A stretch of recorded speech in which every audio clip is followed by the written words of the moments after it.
그동안 저를 위해서 전심을 다해서 기도해 주신 성도 여러분에게 진심으로 감사를 드립니다. 여러 달 전에 저는 신명기 1장의 말씀을 읽게 되었습니다. 그 가운데서 그날따라 제 마음을 사로잡고 놓아주지 아니하는 말씀이 하나 있었는데 그것이 31절의 말씀이었어요. 광야에서도 너희가 당하였거니와 사람이 자기의 아들을 낳는 것 같이 너희 하나님 여호와께서 너희가 걸어온 길에서 너희를 안으사 이곳까지 인도하셨느니라.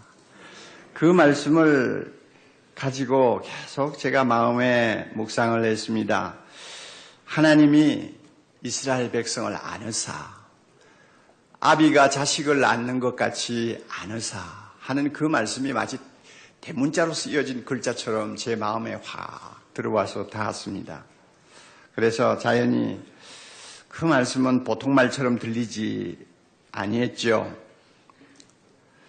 아마 제가 다들 무서워하는 병으로 수술을 받고 투병 생활을 하고 있었기 때문에 이 말씀이 더 민감하게 저에게 와서 닿았는지도 모릅니다. 그래, 내가 큰 수술을 했지만 내가 그때도 나는 하나님 아버지 품 안에 안겨 있었어. 지금도 나는 하나님의 품에 안겨 있는 사람이야. 하는 이 마음의 그 음성과 느낌이 어느 때보다도 강하게 저를 사로잡고 있었습니다. 그러니까 밤낮 없이 저를 안고 계시는 하나님 아버지를 묵상하게 되었습니다. 그리고 자주자주 하나님께서는 저에게 이런 은혜도 주시고 저런 은혜도 주시는 것을 제가 체험했습니다. 그러면서 내가 받은 이 은혜를 우리 교회 모든 귀한 성도들과 나눌 수 있으면 참 좋겠다. 특별히 우리 가운데는 세상을 정말 어렵게 사시는 분들이 적지 않습니다. 이분들이 제가 받는 은혜, 제가 깨달은 은혜를 함께 누릴 수 있으면 얼마나 좋을까 하는 생각을 했습니다. 그런데 오늘 하나님이 이렇게 기회를 주셨어요. 본문의 배경을 보면 이스라엘 백성이 애굽에서 노예로 살다가 해방되고 그 다음에 시내산 광야로 들어온 첫 1년간의 생활을 회고하면서 모세가 지금 이 말씀을 하고 있는 것을 알 수가 있습니다. 1년 동안 광야 생활을 했어요. 그동안 그들이 통과한 광야는 사람이 발을 들여놓아서는 안 되는 죽음의 계곡이었습니다. 19절에 보면은 그 크고 두려운 강렬하는 말이 나오죠. 그 크고 두려운 광야. 그러니까 그 말 속에 얼마나 어마어마한 위험과 공포가 도사리고 있는가를 우리는 느낄 수가 있습니다. 자연히 그 광야에 들어선 이스라엘 백성들은 필설로 형언하기 어려운 고생을 많이 했습니다. 출애굽기 15장에 가서 보면 물을 구하지 못해서 아우성을 치는 모습을 우리가 봅니다. 또 그 다음 장으로 넘어가면 며칠을 굶었는지 모르지만은 너무나 배가 고파가지고 허기를 이기지 못해서 나중에는 폭도로 화하는 모습을 봅니다. 그 다음에 또 그 다음 장 넘어가면은 또 마실 물이 없어졌습니다. 어린애들이 물 달라고 아우성을 칩니다. 짐승들이 픽픽 쓰러집니다. 백성들이 이성을 잃었어요. 나중에는 모세를 향해서 돌을 던질 것 같은 폭도로 변하는 정말로 기막힌 상황을 경험하게 됩니다. 그뿐이 아니었어요. 며칠에 한 번씩 그들은 천막을 쳤다 걷었다 하는 불안전한 생활을 해야 합니다. 여행을 계속하기 때문에 생활이 안정이 되지를 않았어요. 그리고 그들의 식단은 너무 단조로웠습니다. 만나로 만든 음식이 전부였어요. 과일도 없고 채소도 없었습니다. 오죽했으면 파를 먹고 싶다, 마늘을 먹고 싶다 하는 소리를 다 했겠어요. 한마디로 그들이 경험한 광야 생활은 고달픈 나날이었어요. 모두가 신경이 날카로워져 가지고 자기들끼리 막 분쟁이 끝일 날이 없었습니다. 늘 불안하고 지루하고 힘들고 짜증스러웠어요. 다시 말하면 백성의 눈에는 광야 생활이란 하나님의 품에 안겨서 걸어오는 삶이 아니었어요. 죽지 못해 끌려오는 것 같은 삶이었어요. 백성들의 눈에는 그렇게 비쳤어요. 그래서 모세가 너희는 지난 1년 동안 하나님 아버지의 품에 안겨서 이 광야를 지나왔느니라 하니까 안 믿었어요. 32절 보면 그런 내용이 나오지요. 이 일에 너희가 너희 하나님 여호와를 뭐 안 했다고? 믿지 않았다. 안 믿었다. 그래서 모세가 과장된 소리를 하든지 아니면 거짓말하는 것처럼 받아들였어요. 안 믿었어요. 그렇다면 모세는 어떻게 해서 이처럼 험악한 광야 생활을 놓고 백성과 전혀 다른 시각을 가지고 볼 수 있었을까? 이것이 제가 마음에 두고 있던 질문이었어요. 모세라고 해서 자기 혼자 구름을 타고 다닌 것 아니잖아요.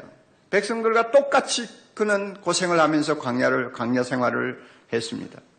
어쩌면 백성들보다 더 무거운 짐을 지고 걸어가는 사람이었다고 할 수 있습니다. 80이 넘은 고령에다가 광야에서 수백만의 생사를 책임져야 하는 지도자의 자리는 피를 말리는 일이었다고 우리는 쉽게 생각할 수가 있습니다. 그럼에도 불구하고 그에게는 다른 점이 있었어요. 광야의 여정을 고난의 통로로 보지 아니하고 하나님의 품에 안겨오는 은혜의 통로로 보았다는 것입니다. 달라요. 보는 게 틀려요.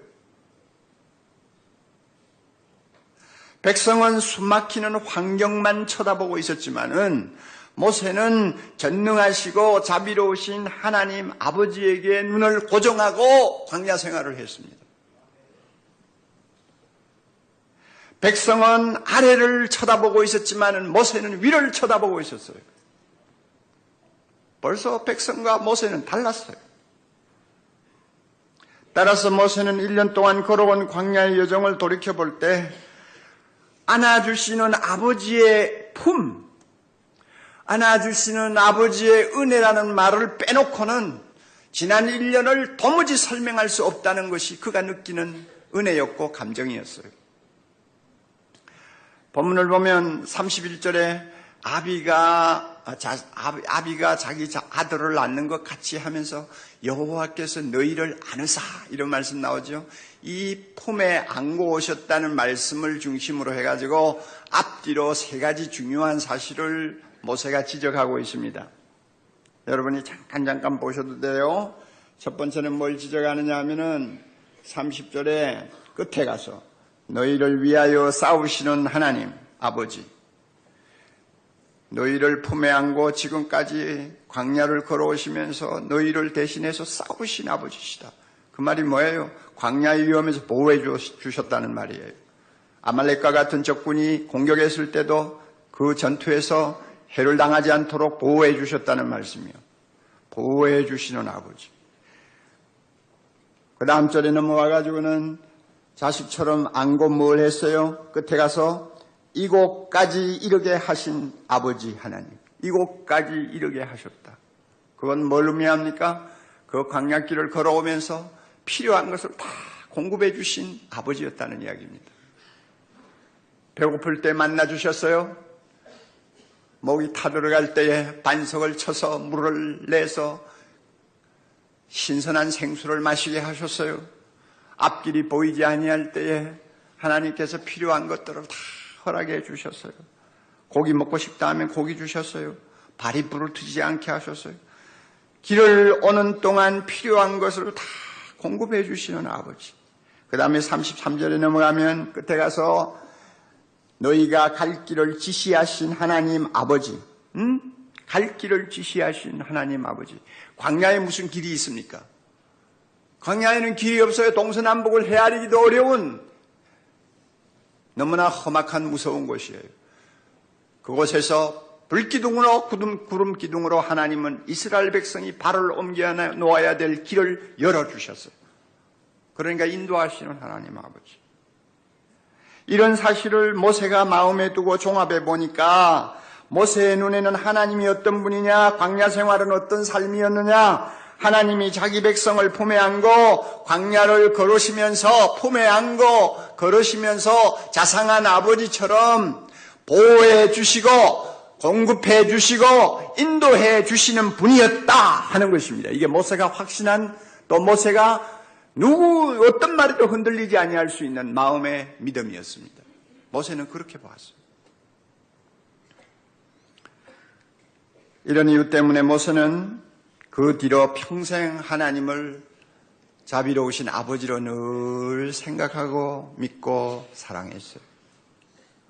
그리고 광야 생활을 하나님의 품에 안겨있는 삶으로 그는 늘 생각했어요. 뭘 보고 알 수 있느냐?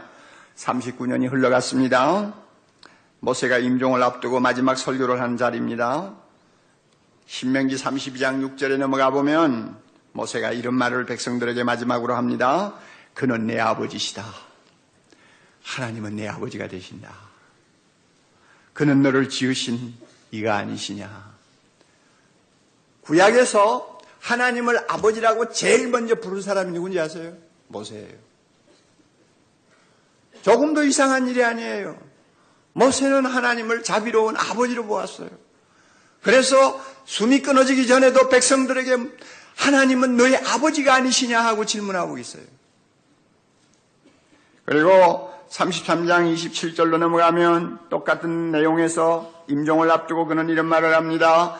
영원하신 하나님이 내 처소가 되시나니 영원하신 하나님이 내 처소가 되시니 그의 영원하신 팔이 내 아래 있도다. 이 말을 현대말로 바꾸면 하나님의 영원하신 팔이 너를 끌어안고 하나님이 품고 계신다. 그러므로 하나님이야말로 너의 고향이요 너의 품이요 너의 안식처라는 이야기입니다. 모세에게는 이 믿음이 변함이 없었어요. 40년 전이나 40년 후나 광야생활 1년 한 다음이나 광야생활 40년 한 다음이나 모세는 하나님은 나의 자비로우신 아버지, 하나님은 우리가 기대고 안길 수 있는 자비로운 따뜻한 품 하는 이 생각, 이 믿음이 모세에게는 떠나지 않고 있었어요. 그러므로 광야 생활을 보는 모세의 눈은 백성들이 보는 것과는 달랐어요.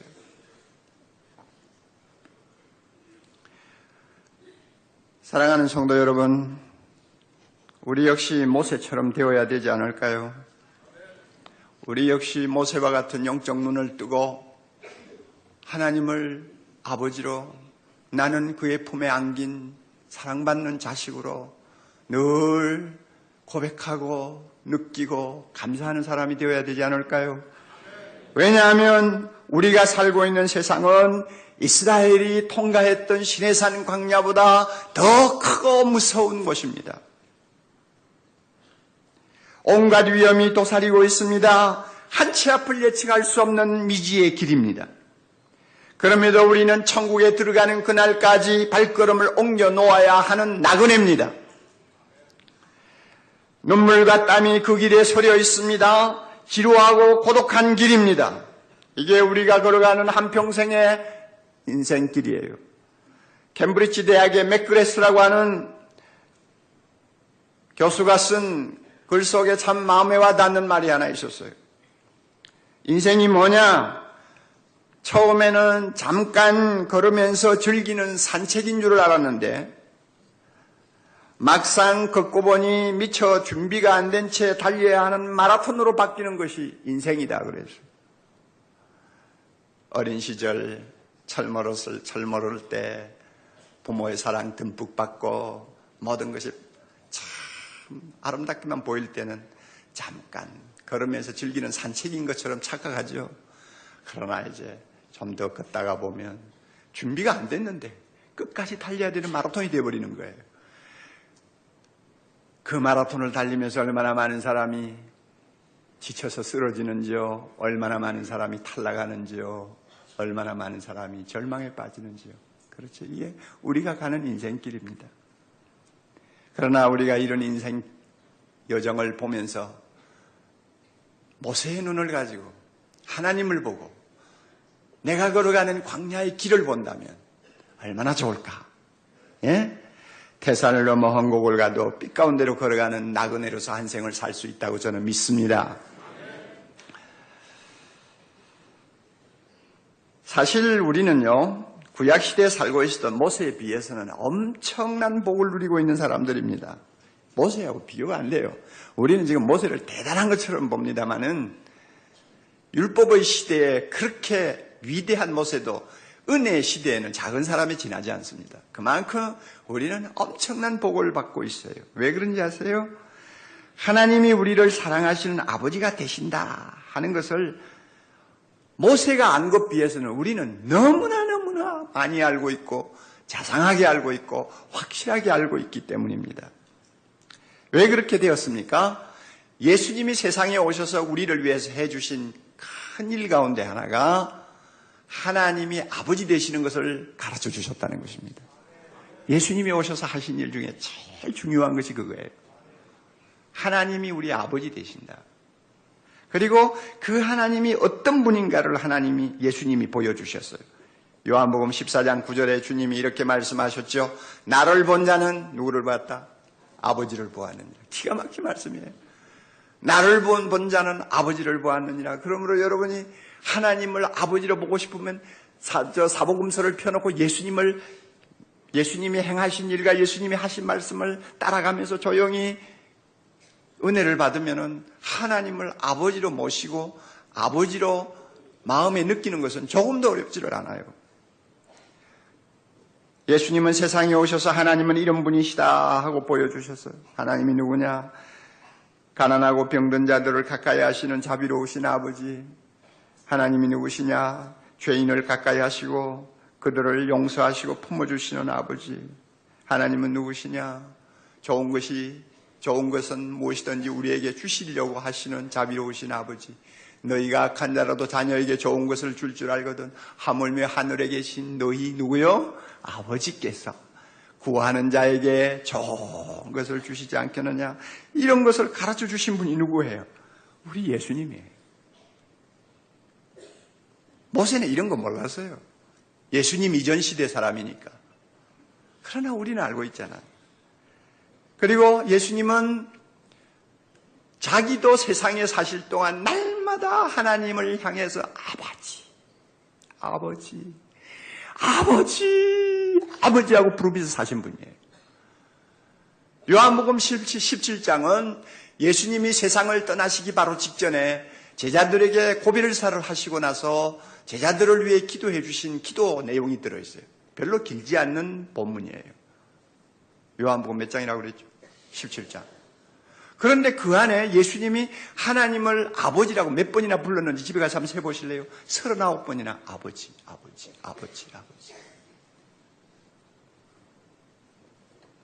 우리는 이런 예수님을 보면서 하나님이 나의 아버지 되시는 것을 깊이 배우게 되었습니다. 그리고 예수를 믿자마자 기가 막힌 일이 일어났죠.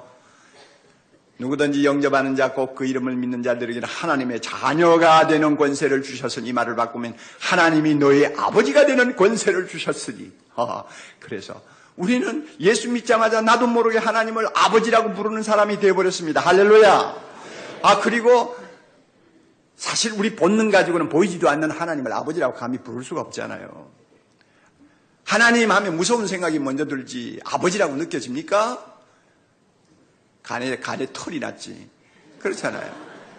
하나님 하면 무서운 분이지 어떻게 내 같은 더러운 놈이 하나님을 아버지라 불러요 감히. 이스라엘 백성의 심정하고 똑같아요. 그런데 이런 무서워하는 이런 본능을 제거해 주시기 위해서 하나님은 성령을 우리에게 주시고, 성령이 우리 안에 거하심으로 시도 때도 없이 하나님을 향해서 아버지하고 부르도록 만들어 주셨어요.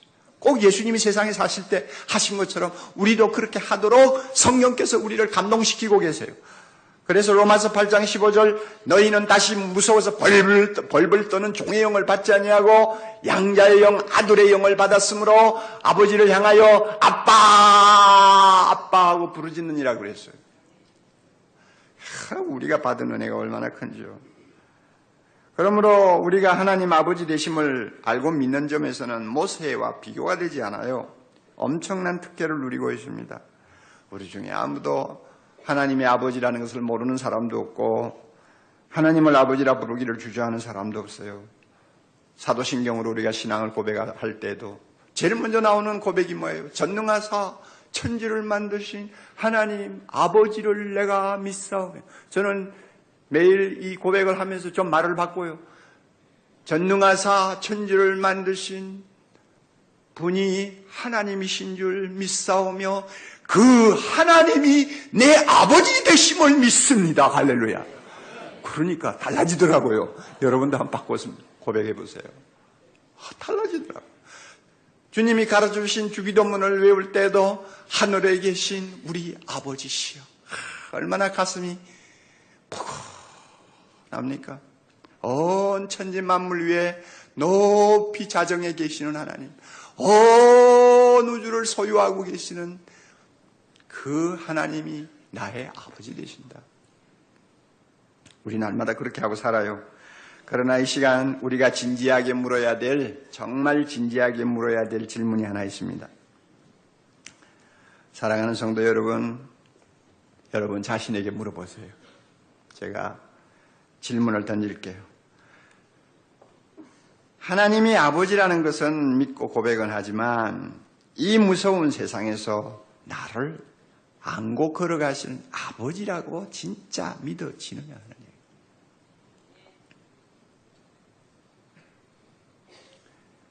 하나님의 안아주시는 품을 얼마나 알고 있느냐? 나는 나를 안아주시는 하나님의 품을 얼마나 알고 있느냐? 그래서 그 품에서 무엇을 느끼고 있느냐? 평안이 있느냐? 찬송이 있느냐? 내가 그 품을 알고 있기 때문에 다른 사람과 무엇이 어떤 말을 하고 다른 사람과 구별되는 어떤 행동을 하고 있는가 스스로 한번 물어보라고 말해요. 이거는 현실적인 문제예요. 설교 들을 때만 고개를 끄덕여야 될 문제가 아니고 예배를 마치고 세상에 나가면 당장 나에게 부딪히는 문제예요. 아무리 입으로 하나님 아버지 불러도 내가 하나님 아버지 품에 안겨 있다는 거 안 믿으면, 또 그 안아주심의 은혜가 무엇인지를 잘 모르면, 그래서 나의 생각이나 나의 감정이나 나의 행동에 아무런 변화가 없으면 그 사람은 빈 껍데기죠. 여러분은 어떤 사람이에요? 누구에게 안긴다는 것은요, 이거는 머리로서 아는 데서 머무는 메마른 행위가 아닙니다. 머리로 나는 안기고 있다. 미쳤다 해야 돼. 네? 그렇죠.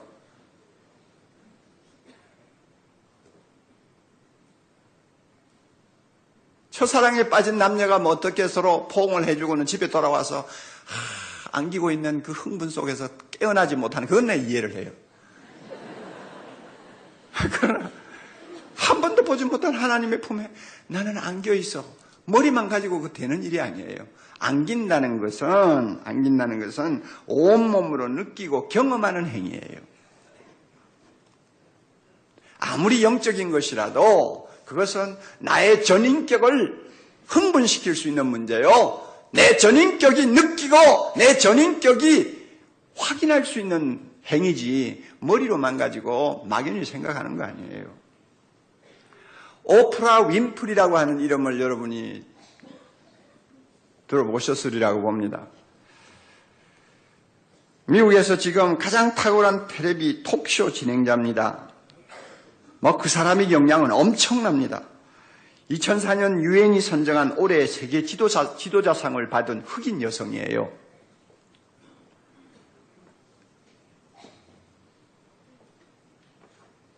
그는 어린 시절을 참 비참하게 보냈다고 합니다. 그래서 톡쇼 하면서 자기의 과거를 한 번씩 이야기할 때가 있어요. 아버지 어머니가 나누어져서 갈라져서 이혼해버렸어요. 그러니까 어린 자기는 붕 떠가지고 갈 데가 없으니 여기저기 전전하면서 그냥 남의 신세 지면서 사는 거예요. 그래서 그 당시를 돌아보면서 그는 이런 말을 해요. 나는 아버지가 나를 안아주신 경험이 한 번도 없다. 한 번도 내 아버지는 나를 안아주신 일이 없어. 내 어머니한테서 사랑한다는 말을 한 번도 들은 일이 없어. 그러니까 그것이 너무나 상처가 돼가지고 지금도 부모 생각만 하면 가슴에서 찬바람이 이는 거예요. 한 번도 안아준 경험이 없는 아버지를 어떻게 따뜻하게 생각할 수 있습니까? 그렇잖아요. 한 번도 안아주면서 사랑한다는 말을 안 하는 엄마를 엄마라고 생각할 수 있겠어요?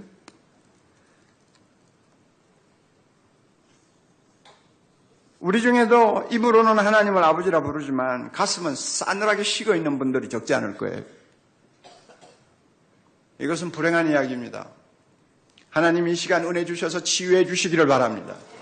하나님은 치유해 주십니다. 성령은 우리를 그런 메마른 신앙생활에서 벗어나도록 인도해 주십니다. 사랑하는 자에게 안기면, 또 아이가 엄마에게 안기면 그 경험은 정서적으로나 신체적으로나 좋은 반응을 일으킨다는 것은 이미 학자들의 연구에 의해서 밝혀진 사실입니다.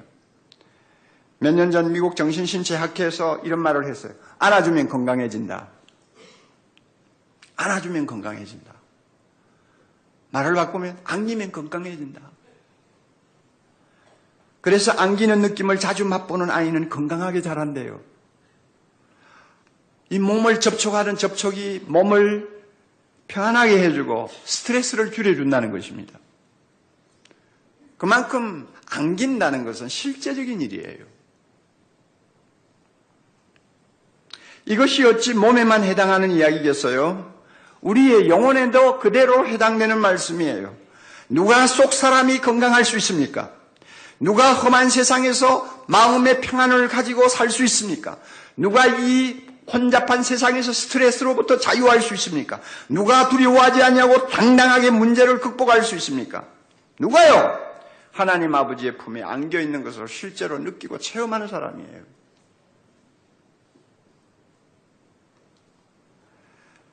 어떻게 하면 하나님이 나를 안아주시는 아버지로 경험할 수 있을까요? 느낄 수 있을까요? 제가 이런 말을 한다고 해서 여러분이 무슨 신비스러운 어떤 체험을 이야기한다고 하는 생각을 하지 마시기를 바랍니다. 그것은 위험한 생각이에요. 어떻게 하면 내가 하나님의 품에 안겨 있다는 것을 느낄 수 있을까? 체험할 수 있을까? 이러면 돼요. 하나님이 나를 안아주고 계시는 아버지라는 강한 확신이 모세처럼 아무도 흔들 수 없을 만큼 내 마음을 꽉 지배하고 있으면 나는 하나님에게 안겨있는 사람이에요. 그리고 그런 강한 확신이 들면서 마음이 평안해지고 기쁨이 생기면 어떤 사람입니까? 그 사람? 안겨있는 사람이에요. 믿습니까 여러분? 이상하게 세상이 두렵지를 않아요. 문제가 눈앞에 와 지금 버티고 있는데도 걱정이 안 돼요. 나는 하나님 품에 있는 사람이야. 하나님이 알아서 인도하실 거야. 생각하면 마음이 편안해지는 거예요. 어떤 사람입니까? 그 사람? 안겨있는 사람이에요. 안겨있는 사람이에요. 하나님을 아버지 하고 부르면 나도 모르게 가슴이 촉촉이 젖어드는 행복이 있어요. 안겨있는 사람이에요. 나에게 이런 감정이 있고, 이런 감동이 있고, 이런 은혜가 있는가 한번 물어보시라, 그 말이에요. 저는 여러분을 가르치는 설교자로서 좀 돕고 싶습니다. 하나님이 나를 안아주시는 은혜를 자주 체험하고 살고 싶으면 적어도 두 가지는 여러분이 실천을 하셔야 돼요. 첫째는요, 하나님이 아버지가 되신다는 말씀을 자주 찾아서 묵상해야 합니다. 이런 말씀은 구약보다 신약에 훨씬 많이 있습니다. 중요한 것은 말씀을 묵상한다는 것입니다. 읽고 그냥 덮어버리는 게 아니고 몇 장 읽었다로 끝나는 것이 아니고 읽은 본문을 넣고 마치 입에 넣은 음식을 오래 씹듯이 묵상하는 거예요. 시편 1장 초반부에 보면 누가 복 있는 사람이라고 했습니까? 누가 물가에 심기운 나무처럼 형통한 사람이라고 했습니까? 하나님의 율법, 하나님의 말씀을 즐거워하면서 주야로 묵상하는 사람이라고 그랬어요. 할 수 없어서 한 장 읽는 사람이라고 그러지 않았어요. 그 말씀이 좋아서 즐거워서 읽다가 보면 빨리 덮지를 못하잖아요. 그러니까 읽다가 보면 그 말씀이 너무 좋으니까 마음에 담고 자꾸 되새김질하고 기도하고 찬송하고 고백하는 거예요. 이 사람이 복이 있다고 그랬어요. 그런데 여러분, 말씀을 묵상한다는 것은 쉬운 것 같으면서 잘 안 되는 것 중에 하나입니다. 쉽지를 않아요. 오늘 우리가 읽은 본문을 놓고 여러분이 한번 예를 들어 봅시다. 모세는 하나님을 그 무서운 광야 생활에서도 아버지로 신뢰하고 광야의 그 고생을 하나님의 품에 안겨있는 삶으로 보았잖아요. 묵상이란 뭡니까? 나도 모세처럼 해보고 싶어서, 나도 모세처럼 되고 싶어서 선택하는 방식이에요. 내가 모세가 되고 싶어서 선택할 수 있는 방법이 말씀을 묵상하는 거라니까요. 오늘 읽은 본문을 놓고 깊이 묵상하는 거라니까요. 모세는 광야에서 하나님의 안아주심을 체험했어요. 묵상이란 뭡니까? 나도 그런 은혜를 받고 싶어서 말씀 앞에 의도적으로 마음을 여는 노력입니다.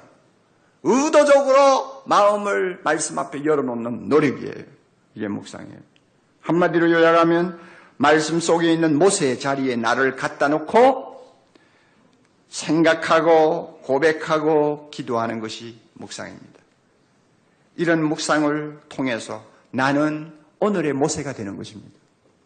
내가 모세가 되는 거예요. 그래서 나도 모세처럼 보게 돼요. 나도 모세처럼 느끼게 돼요. 나도 모세처럼 행복한 사람이 되는 것입니다. 이게 묵상이에요. 내가 시내산 광야에 그때 있었다면 내가 목이 마를 때 백성처럼 했을까? 아니면 모세처럼 반응했을까?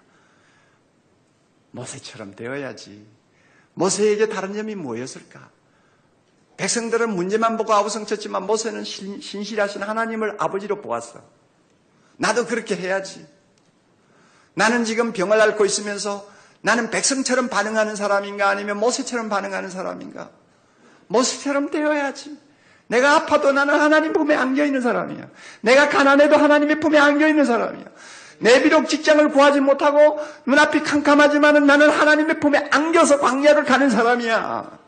나는 모세야. 나는 모세야. 그러므로 하나님이 모세를 한평생 지켜주시고 광야에서 승리하게 하신 것처럼 나의 인생도 승리하게 해주실 거야. 내 영혼아 담대해. 너는 하나님의 품에 있는 사랑받는 자녀야. 두려워하지 마. 오늘도 하나님 아버지를 바라보고 힘차게 발걸음을 내디뎌. 그것이 사는 길이야. 그것이 하나님이 기뻐하시는 삶이야. 하고 스스로 고백하고 자기를 부추기고 스스로 하나님 앞에 일어서는 것이 뭔지 알아요? 묵상이라고 말이에요.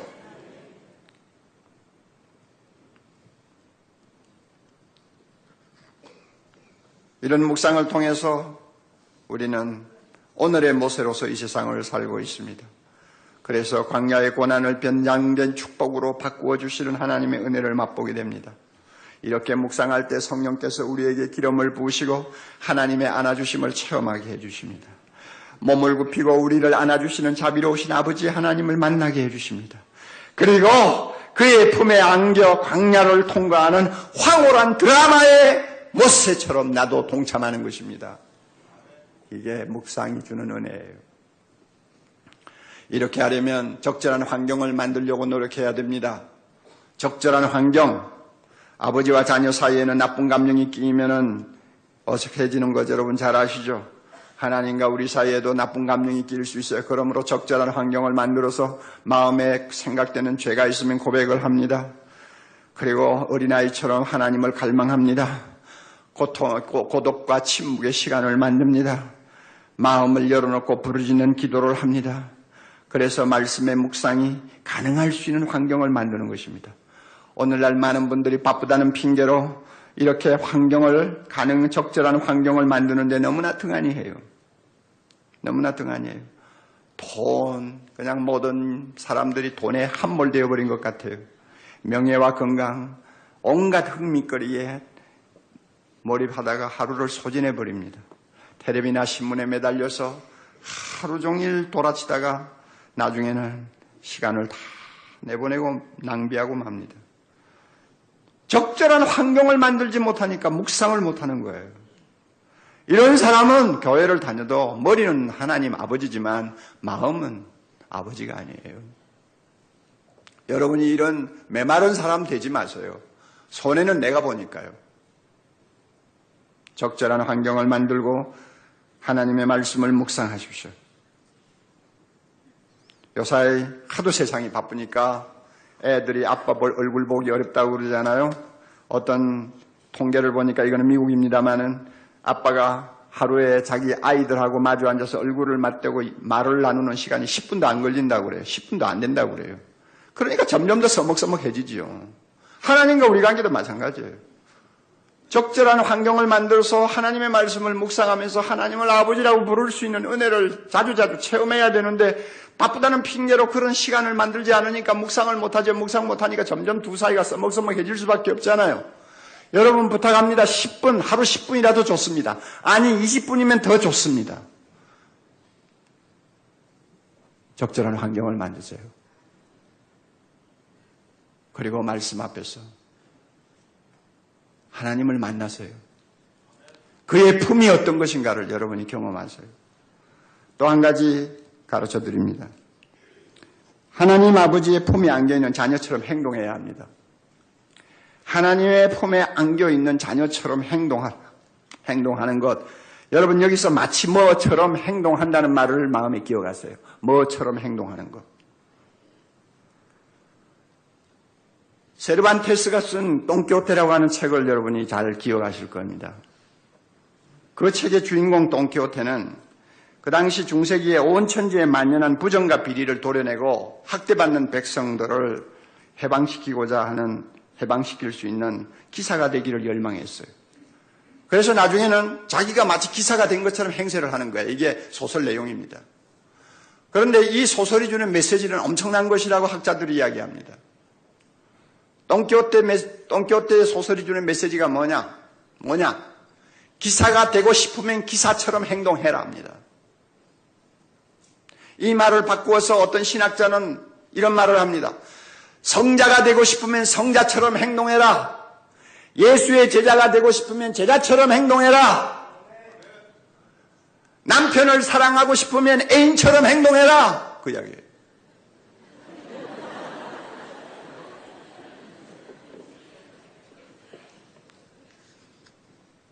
하나님의 품에 안겨있는 자녀가 되고 싶으면 안겨있는 자처럼 자식처럼 행동해라 그 이야기예요. 이거 중요합니다. 마치 뭐처럼 행동하라. 이것은 신앙생활에도 통하는 중요한 원리입니다. 아주 중요한 원리입니다. 여러분 믿는다는 것을 우리가 말을 바꾸면 어떻게 표현할 수 있습니까? 마치 그렇게 될 줄을 알고 행동하는 것이 믿는 겁니다. 마가복음 11장 24절 주님이 이런 말씀하셨죠. 무엇이든지 기도하고 구하는 것은 뭐요? 받은 줄로 믿으라. 그리하면 그대로 되리라고 그랬죠? 그러면 자, 하나님 앞에 간절히 구했습니다. 그 다음에 눈 뜨고 어떻게 해야 합니까? 눈 뜨고 어떻게 해야 돼요? 내 구한 것을 받은 자처럼 믿고 행동하는 거예요. 이게 중요한 거예요. 좋은 책들을 많이 쓰는 필립 얀시라는 사람은 이런 말을 했어요. 신앙생활이란 뭐냐? 마치 하나님의 모든 말씀이 사실인 것처럼 믿고 행동하는 것이다. 그래서 나는 하나님이 사랑 많은 아버지라고 생각하고 마치 그런 것처럼 행동하고 산다 그랬어요.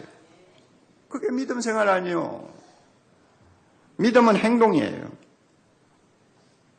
하나님의 품에 안긴 자녀처럼 믿고 행동하면 그것이 무엇인지를 알게 됩니다. 그러나 행동 안 하면 모르고 끝나요. 제가 잘 아는 권사님 한 분이 계세요. 미국에서 사시는 분인데 오래전에 제가 그분을 방문해서 그 집에서 여러 날을 같이 있었는데 그분은 참 평생 눈물이 많은 인생을 사셨어요. 그때도 혼자 살고 계셨는데 너무나 걸어온 인생길이 험해요. 그런데 그분하고 살면서 보니까 참 재미있는 그분의 습관을 제가 보았습니다. 아침에 직장에 나가면서 문을 잠그고 나가는데 나가면서 하는 말이 아버지 다녀오겠습니다. 그리고는 문 잠그고 가요. 그 다음에 저녁에 이제 밖에서 일하고 또 같이 들어올 때가 있어요. 들어오면 문을 딱 열고 현관에 들어서면서 아버지 잘 다녀왔어요. 이래요. 첫날은 그저 저 사람이 뭐 그냥 습관적으로 저러나 보다 그러고 말았는데 며칠을 그렇게 듣다가 보니까 그 아버지가 누구냐 생각하니까 하나님이거든. 하나님이 마치 안방에 갇혀있는 무슨 늙은이인 줄 아나 속으로 그런 생각을 했어요. 차라리 문 열고 나가면서 하나님 오늘도 나와 함께 동행하심을 믿습니다. 할렐루야 이러면 오히려 더 나을 텐데 아버지는 집에 가다 놓고 자기 혼자 나갔다 오는 것처럼 그렇게 하더라고요. 그래서 야, 참 재밌다 속으로 재밌다 그러면서 그분의 삶을 옆에서 조용히 지켜보았습니다. 지금까지 20년이 넘도록 지켜보고 있는데요. 한 가지 분명해요. 그분은 날마다 하나님 품에 안겨있는 딸처럼 살아요. 하나님의 사랑받는 딸처럼 어디를 가나 하나님의 품에 안겨 사는 딸처럼 말하고 생각하고 행동해요. 그게 그냥 어떻게 좀 표현이 모자라가지고 아버지 다녀왔습니다. 아버지 다녀올게요 하는 식으로 바뀌었는데 그렇게 하나님의 품에 안긴 딸처럼 행동하니까 남이 모르는 특별한 은혜를 하나님이 주시는 걸 제가 봐요. 지금도 잘 살고 계세요. 오늘 제가 두 가지를 말씀드렸습니다. 우리가 모세처럼 하나님 아버지의 품에 안겨 강야 같은 세상을 살고 싶으면 적절한 환경을 만들고 하나님의 아버지 되시는 말씀을 내놓고 묵상하라고 했습니다. 꼭 기억하세요. 그 다음에 또 하나 뭡니까? 하나님의 품에 안긴 자녀처럼 믿고 뭐 하라고 했어요? 행동하라고 그랬어요. 그러면 험한 세상에서 우리를 보호하시고 공급하시고 인도하시는 전능하신 하나님, 자비로우신 하나님 아버지의 품을 자주 경험하면서 살 수 있을 것입니다. 성경에 보면 재밌는 거 하나 있어요. 성경에 명령이 많이 있잖아요. 하나님께서 하시는 명령이 참 많은데 그 중에서 제일 많은 명령이 뭔지 아세요? 안 세봤죠? 두려워 말라예요. 두려워 말라. 신명기도 보면 중요한 고비고비마다 10번이 넘도록 모세는 이스라엘 백성 보고 두려워 말라고 명령합니다. 두려워 말라. 왜 그럴까요? 하나님의 자녀는 하나님의 넓으신 품에 안겨서 광야를 걸어가는 사람들입니다. 여러분 크고 따뜻한 아버지의 품에 안겨있는 어린 애가 공포에 질려서 벌벌 떠는 거 봤어요? 그것은 보기 힘든 장면이죠.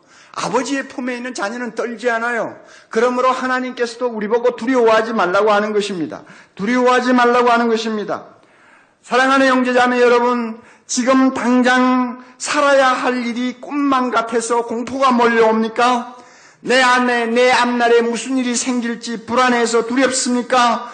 앞길이 캄캄하게 막혀서 길이 보이지 않습니까? 사랑하는 형제자매 여러분, 우리는 이렇게 믿음으로 선포합시다. 나 자신을 향해서 선포합시다. 세상을 향해서도 선포합시다. 하늘을 향해서도 선포합시다. 땅을 향해서도 선포합시다. 나는 하나님 아버지의 품에 안겨있는 몸이야. 나는 하나님의 사랑받는 아들, 딸이야. 내 영혼아 두려워 말라. 내 영혼아 두려워 말라. 그러면은 우리를 두렵게 하는 모든 것이 다 사라지고 우리 앞에도 반석이 갈라져서 생수가 솟는 기적을 보게 될 것입니다. 우리도 하늘에서 만나가 떨어지는 놀라운 기적을 체험하게 될 것입니다. 우리 앞에도 불기둥이 구름기둥이 우리 길을 열어주시는 복을 누리게 될 것입니다. 하나님은 반드시 그렇게 우리를 인도해 주십니다. 그래서 광야 생활을 승리로 끝나게 하시고 영원한 나라에서 우리와 더불어 영원토록 사는 복을 누리게 해주시 하나님 우리로 하여금 영원토록 하나님과 더불어 살게 하는 복을 누리게 해주실 것입니다. 이런 은혜를 여러분이 한평생 꼭 체험하면서 사는 좀 더 복된 신앙생활 할 수 있기를 바랍니다. 기도하십시다.